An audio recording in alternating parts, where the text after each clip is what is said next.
Secrétaire d'État au transport, en effet au cœur de l'actualité. Bonjour Jean-Baptiste Djebbari.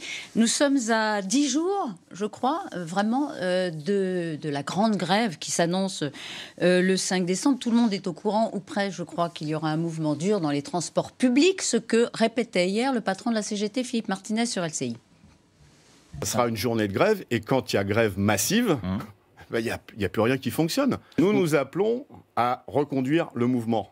Mais il y a des assemblées générales, c'est très démocratique, les mouvements sociaux. Il y a des assemblées générales, et c'est les salariés qui décident si ils veulent reconduire ou pas. Nous appelons à ce que cette mobilisation, elle puisse durer.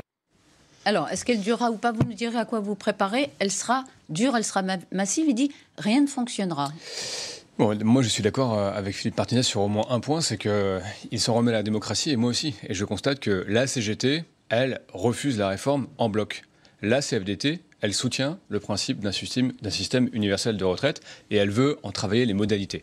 Donc, y compris dans les deux plus gros syndicats, vous en avez un, le premier, qui est en faveur d'un régime universel de retraite, et l'autre, le second, le deuxième, la CGT, qui par ailleurs défend quand même ses bastions historiques dans les entreprises publiques, dans la fonction publique, qui est contre toute forme de réforme. Enfin, être d'accord avec le gouvernement, pardon, Jean-Baptiste Djebbari, c'est pas forcément être plus démocratique. Mais c'est pas être d'accord avec le gouvernement. Vous savez, la CFDT porte cette réforme depuis 2003. Donc, depuis très longtemps avant que ce gouvernement arrive.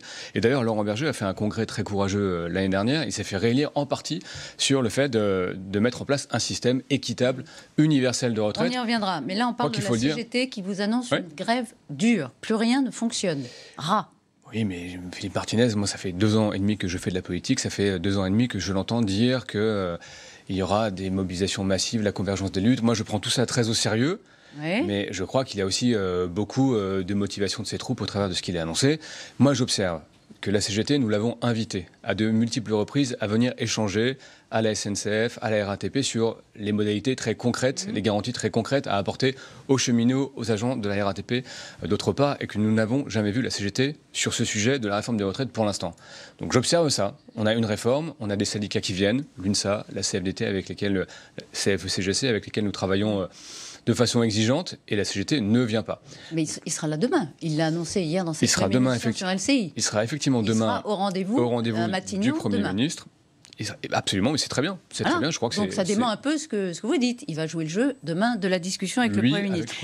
Est-ce que vous avez une idée de la mobilisation le 5 décembre? Non, c'est très difficile à dire. Moi, ce que je fais jusqu'au 5 décembre, c'est d'abord je continue à recevoir les syndicats. Quand est-ce qu'on le saura, pardon? 48 heures avant, pas avant? C'est 48 heures avant qu'on a effectivement la loi 2007 oblige tous les salariés à se déclarer 48 heures à l'avant grévistes. Et ça permet effectivement à la RATP et à la SNCF de construire les plans de transport. Donc nous le serons 48 heures à l'avance. Nous préparons par ailleurs les solutions alternatives, le covoiturage, le télétravail, les bus.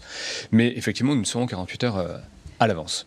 Et donc moi, mon travail... sur un plan de transport, pardon, oui. Pour le 5 et seulement pour le 5 pour le 5, le 6, le 7, le 8, pour le jeudi, le vendredi, le samedi, le dimanche. L'ensemble des jours possibles de grève. Et ça veut dire quoi, travailler sur un plan de transport? Ça veut dire d'abord savoir ce qu'on peut faire rouler. Ça, c'est votre téléphone. Il faudrait effectivement, si vous voulez bien, ça veut dire savoir ce qu'on peut faire rouler, notamment, vous savez, dans Paris, les lignes automatiques de métro. Le 13 septembre, il y avait une grève très suivie. Oui. Nous avions réussi à faire rouler des métros sur les lignes 4 et 7, donc sur un trajet nord-sud. Et puis nous travaillons sur les lignes automatiques. C'est important, parce qu'on en est là. Les Français cherchent à s'organiser. On est à 10 jours, c'est demain.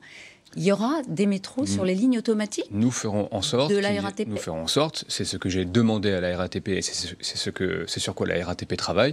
Nous ferons en sorte qu'il y ait des solutions de transport qui permettent d'emporter un nombre suffisant de franciliens de part et d'autre de Paris, et notamment au travers des lignes automatiques de métro. De part et d'autre de Paris. Dans Paris, il y a quoi? Parce que c'est que les lignes automatiques, c'est la 1 et la 14. Et la 1 et la 14, elle devrait fonctionner.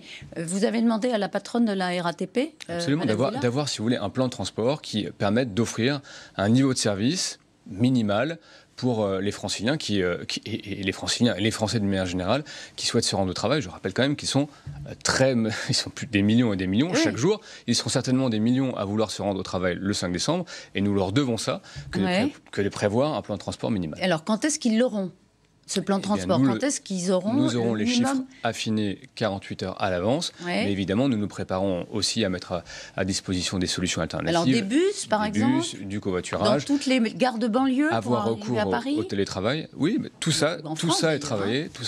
partout en France sur le territoire. Vous savez, nous l'avons, cet exercice déjà fait à l'occasion des grèves de 2018 pour la réforme de la SNCF, donc nous avons un peu de pratique en la matière, mais il est important que les millions de Français qui désirent se rendre au travail le 5, le 6, le 7, le 8 aient un minimum de solutions de transport. D'accord. Est-ce que vous pouvez qualifier, caractériser cet engagement pratique ? Est-ce que vous pouvez dire ce matin, à 10 jours de la grève, vous aurez au moins un bus dans chaque gare qui permettra... Non, c'est difficile de le qualifier. D'abord parce que ça se fait aussi en lien avec les régions. Par exemple, aujourd'hui, celui qui organise les transports en Île-de-France, c'est la région, c'est Île-de-France Mobilité, c'est la région. Donc ça se fait évidemment en bonne intelligence et en lien avec les autorités qui organisent les transports.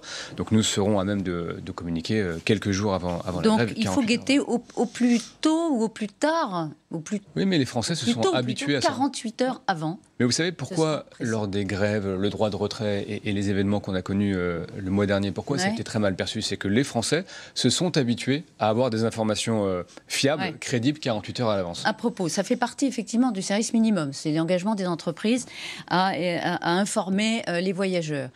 Bruno Retailleau, président du Sénat, veut réquisitionner les grévistes. Il dit que ce service minimum qui consiste à informer précisément les voyageurs 48 heures avant, ça ne suffit pas. Il faut un service de transport minimum garanti par la loi. Vous lui dites quoi ce matin? Je dis que M. Retailleau, il a le sens du timing politique, mais que sa proposition est assez largement incantatoire. 10 jours avant la grève, tout le monde sait très bien ici que nous n'avons pas les moyens de faire voter une loi et qu'elle soit applicable avant le 5 décembre. Donc tout ça et de la communication politique.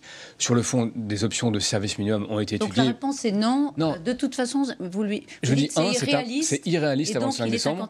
Et 2, nous avons une loi de 2007 qui prévoit ce que vous avez dit, c'est-à-dire que les grévistes se déclarent 48 heures à l'avance et que nous puissions à la fois construire le plan de transport et informer l'ensemble des voyageurs français. Ça existe. Et quand la loi est respectée, ce qui est le cas la majeure partie du temps, alors ce service minimum, entre guillemets, en tout cas ce service prévisionnel peut se mettre en place. Remboursement automatique des titres de transport si la grève dure, on va en parler.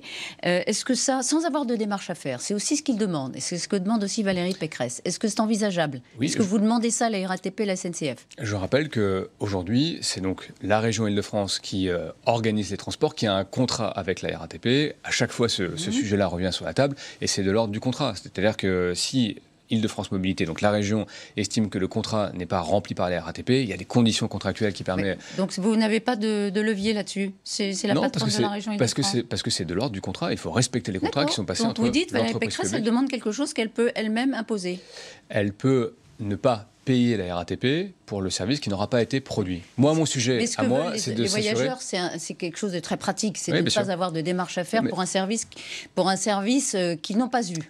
En termes de remboursement. Mon sujet à moi de tous les jours, il est triple. C'est m'assurer, en tout cas être en dialogue constant avec à la fois les syndicats et d'ailleurs les agents directement. Je me suis rendu à la RATP la semaine dernière, j'irai à la SNCF cette semaine pour discuter directement avec les agents, de préparer le plan de transport avec l'ensemble des acteurs concernés, y compris la région, et puis s'assurer sur la dimension ordre public, les choses soient respectées comme il se doit.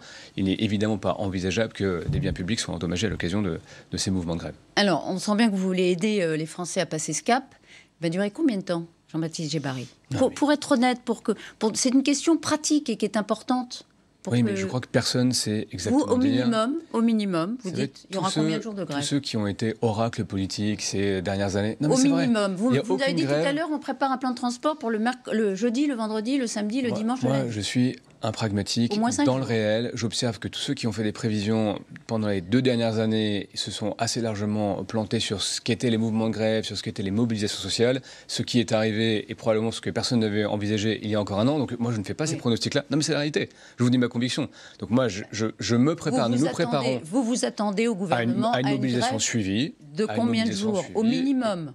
Non, mais c'est pas la langue de bois, c'est simplement que mon sujet à moi, ça peut pas être de me dire ça va durer 3 jours, 4 jours, 5 jours, 15 jours. Mon sujet à moi, c'est de m'assurer que les Français qui veulent aller travailler, et ils seront très majoritaires, puissent le faire dans des conditions qui soient à peu près praticables, que nous maintenions un discours, en tout cas des échanges de qualité avec les syndicats avec lesquels nous travaillons plutôt correctement, quoi qu'ils se disent, et que nous construisions cette réforme des retraites qui, me semble-t-il, est absolument capitale pour les Français, les jeunes et l'avenir de notre système de protection sociale. Les Français qui s'inquiètent pour leur congé de fin d'année. Ils se demandent s'ils ont réservé des trains, par exemple. Ils se demandent s'ils pourront partir. Les routiers menacent de bloquer. Vous avez des discussions avec les routiers? Nous avons des discussions avec les routiers. Est-ce que le 5 décembre, déjà, il y aura des routiers Il y a des mouvements un peu avant, un peu après pour l'instant. Vous savez, les routiers, il y a eu beaucoup de points de crispation que nous avons tenté de lever un à un. Il y a toujours des objets qui, aujourd'hui, les interrogent et nous continuons à avoir des échanges très réguliers de façon hebdomadaire avec l'ensemble des organisations routières. Mais le 5, ils bloqueront les routes. Pour l'instant, ce que j'observe, c'est qu'il y a des points, c'est très local, c'est très localisé, et nous continuerons à avoir ces discussions avec eux. Vous discutez avec eux et vous ne voulez pas vous avancer sur les soucis qu'ils pourraient créer. C'est pas les soucis. Aussi pour contester la réforme des retraites. Ouais. Est-ce que les Français ont des raisons de s'inquiéter pour leur départ de Noël? Mais vous savez, moi, tous les jours, ma famille, mes proches m'interrogent sur le 5 décembre. Donc, je leur dis qu'effectivement, le 5 décembre, ça risque d'être compliqué. Et qu'au-delà, je leur explique ce que j'ai expliqué juste ici à l'instant. Et les Français, nous allons faire en sorte, d'assurer, je vous l'ai dit, un plan de transport qui soit correct par rapport au niveau de mobilisation. Et 2, nous ferons en sorte que l'information soit crédible et que les moyens alternatifs soient disponibles. On sent bien que vous marchez sur des œufs en ce qui concerne ce conflit. Si vous êtes honnête, vous reconnaissez, et vous l'êtes, vous reconnaissez qu'il y a une ambiance un peu tendue entre le gouvernement et les syndicats depuis quelques jours?